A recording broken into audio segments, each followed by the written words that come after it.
Hi, I'm doing my first Beachwood Brewing review. This is their Citraholic IPA. Last year I had their Amalgamator IPA, which is their like mosaic forward one, and I had it when it was like 2 days old, and it was very nice for a West Coast. I guess it's not like old-fashioned West Coast IPA. It's more new. It's like really clear, but not very bitter, and really big on the fruity flavors. And I tend to like Citra a little bit more than Mosaic, though it isn't a Citra single hopped IPA. They have all the info on there. They also use Warrior, Simcoe, and Columbus hops. I'm betting the Warrior and Columbus are more for bittering. And then they say, pretty simple malts, two-row and honey malt. I don't know exactly what honey malt means, how they make that, because I don't know if they toasted a teeny bit or something. I should look into that. But this one is also really fresh. It was canned 9 days ago on February 19th. And I brought this one back on the plane from, I guess I bought it in Los Angeles, but it's also around in San Diego, all over there. Beachwood is from Long Beach, south of Los Angeles. Or no, I guess this was brewed and canned at Huntington Beach. They have a couple different breweries, including a blendery where they do all their wild ales. And I might do a review of one of their sort of Gouza type beers soon. But let's jump into this one. Yep, still looks really clear and quite pale. Wow. Super duper clear. Nice head on that, but it's surprising there isn't. Oh, no, there's a teeny bit of a haze in there. Very light, tiny particulates. But on the camera, it's going to look almost totally filtered. Pretty nice aroma. It's got, I feel like the Simcoe is pretty strong too. It isn't all pure tropical fruit. It's got a lot of sweet citrus going on, and has that really fruity kind of cotton candy type thing I get from Citra often. Yeah, almost like a cotton candy bubble gum. But there is some spiciness and woodiness and kind of berry like purple drink qualities coming from the other hops. And the carbonation is a few little bubbles in there. And the head's sticking around pretty well. The aroma is not gigantic. I feel like I read this somewhere that it was double dry hopped. Maybe they don't do that anymore. But it's not hard to get the aroma, but it's definitely not explosive. Kind of lighter body.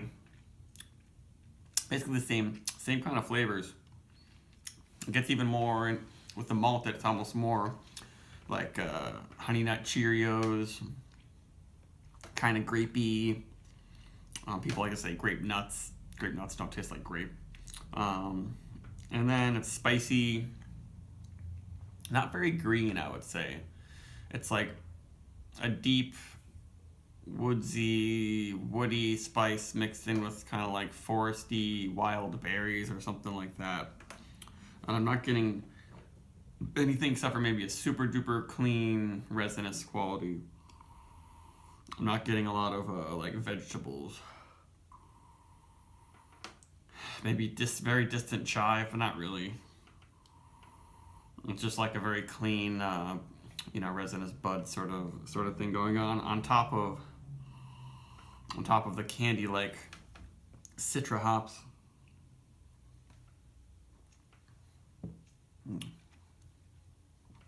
And it definitely has a spicy, kind of grainy texture, but not in the grainy texture that you get from a super unfiltered beer.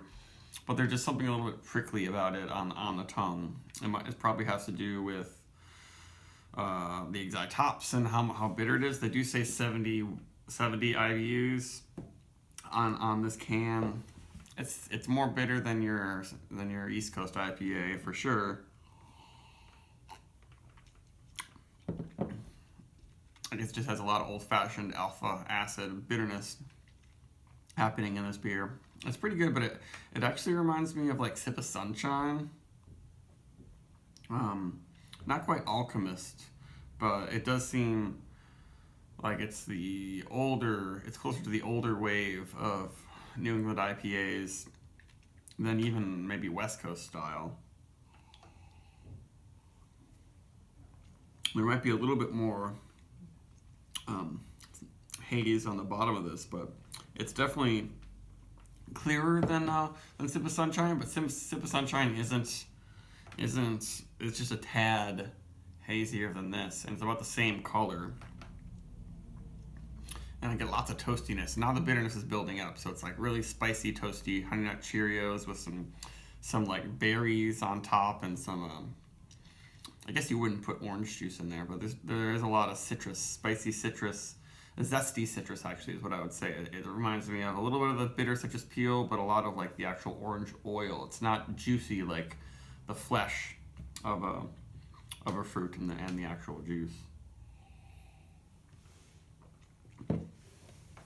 Pretty well made beer. It's weird at first with every sip it seems sweet, but it is building up and really nice dryness on sort of the middle and back of my tongue. It's drying things up pretty well.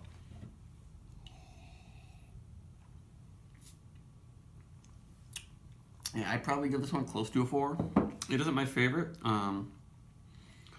but it's a really well-made beer. It's just not pushing any boundaries. This is the sort of thing that everyone would have been loving, 5-7 years ago. I guess it is a little different than what was happening a couple years ago in Southern California,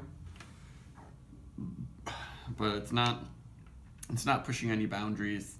On here they say heavy aromas of citrus and tropical fruits with melon and gooseberry. I mean, yeah, I guess it is melony too. When I was thinking of that kind of generic candy, taffy, cotton candy sort of thing from the Citra, I guess it is that. That's what I'm getting. It's more of a cantaloupe type thing. It doesn't quite come full out juicy tropical. I'm not getting a lot of pineapple because it's just too zesty and bitter. But yeah, probably a 4, just right close to under a 4. 3.9 repeating maybe. Definitely recommend it though, especially if you can get it really fresh. I bet once it gets to a month old, it's gonna be, even more standard of an IPA. Goodbye.